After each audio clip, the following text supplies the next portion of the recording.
ಓಡು ಇದ್ದ ಮನೆಗೆ ಕೇಡು ಇಲ್ಲ ಎಂದು ನಮ್ಮ ಹಿರಿಯರು ಹೇಳ್ತಾ ಇರುವಂಥ ಮಾತು ನಿಜವಾಗುವಂಥ ದಿನಗಳು ಬಹಳ ಹತ್ತಿರದಲ್ಲಿದ್ದಾವೆ.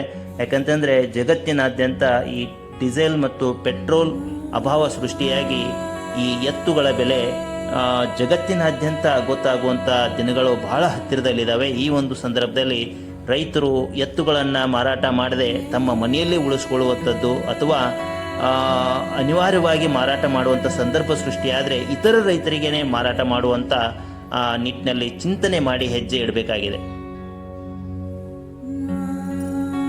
ಜ್ಞಾನಯೋಗಿ ಪೂಜ್ಯ ಶ್ರೀ ಸಿದ್ದೇಶ್ವರ ಸ್ವಾಮೀಜಿಯವರ ದೂರದೃಷ್ಟಿಕೋನದ ಮಾತುಗಳನ್ನು ಆಲಿಸಿದ ಕೃಷಿ ಪದವೀಧರರು ನಂದಿ ಕೂಗು ಎಂಬ ಅಭಿಯಾನವನ್ನು ಪ್ರಾರಂಭಿಸಿ ಪ್ರತಿ ಗ್ರಾಮಗಳಲ್ಲಿ ಜೋಡೆತ್ತಿನ ಕೃಷಿಕರ ಸಂಖ್ಯೆ ಹೆಚ್ಚಿಗೆ ಆಗಬೇಕು ಅನ್ನುವಂತಹ ನಿಟ್ಟಿನಲ್ಲಿ ಹಲವು ಜನಜಾಗೃತಿ ಕಾರ್ಯಕ್ರಮಗಳನ್ನು ಕಳೆದ 2 ವರ್ಷಗಳಿಂದ ಆಯೋಜಿಸುತ್ತಾ ಬಂದಿದ್ದಾರೆ. ಮುಂದುವರೆದು 108 ಗ್ರಾಮಗಳ ಜೋಡೆತ್ತಿನ ಕೃಷಿಕರ ಸಮಾವೇಶವನ್ನು ಆಯೋಜಿಸಿ ಜೋಡೆತ್ತಿನ ಕೃಷಿಕರ ಶ್ರಮಕ್ಕೆ ತಕ್ಕ ಬೆಲೆ ನೀಡುವ ಕಾನೂನು ಹಾಗೂ ಯೋಜನೆಯನ್ನ ಜಾರಿ ತರಬೇಕು ಅನ್ನುವಂತ ಹಕ್ಕೊತ್ತಾಯದ ಪತ್ರವನ್ನ ರಾಜ್ಯದ ಸನ್ಮಾನ್ಯ ಮುಖ್ಯಮಂತ್ರಿಗಳಿಗೆ ಇದೇ ಫೆಬ್ರವರಿ ತಿಂಗಳಲ್ಲಿ ಕಳುಹಿಸಿಕೊಡಲಾಗಿದೆ. ಆದರೆ ಇಲ್ಲಿಯವರೆಗೆ ಯಾವುದೇ ರೀತಿಯ ಉತ್ತರ ಬಂದಿರುವುದಿಲ್ಲ. ಆದರೆ ಇಂದು ಡೀಸೆಲ್ ಕೊರತೆ ಸೃಷ್ಟಿಯಾಗಿ ಟ್ರ್ಯಾಕ್ಟರ್ಗಳನ್ನು ಬಳಕೆ ಮಾಡಲು ಸಾಧ್ಯವಿಲ್ಲ, ನಮ್ಮಲ್ಲಿ ಎತ್ತುಗಳು ಕೂಡ ಇಲ್ಲ ಅನ್ನುವಂಥ ಪರಿಸ್ಥಿತಿ ಪ್ರತಿ ಗ್ರಾಮಗಳಲ್ಲಿ ನಿರ್ಮಾಣವಾಗ್ತಾ ಇದೆ.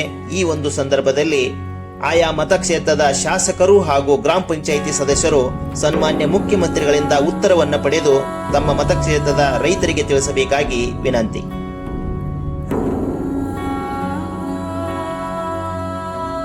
ನಂದಿ ಗ್ಯಾಸ್, ನಂದಿ ವಿದ್ಯುತ್, ನಂದಿ ಆಹಾರ, ನಂದಿ ಗೊಬ್ಬರಗಳು, ನಂದಿ ಆರೋಗ್ಯ ವರ್ಧಕಗಳನ್ನು ಬಳಸಿದರೆ ಮಾತ್ರ ಇನ್ನು ಮುಂದೆ ನಮಗೆಲ್ಲ ಒಳ್ಳೆಯ ಭವಿಷ್ಯವಿದೆ.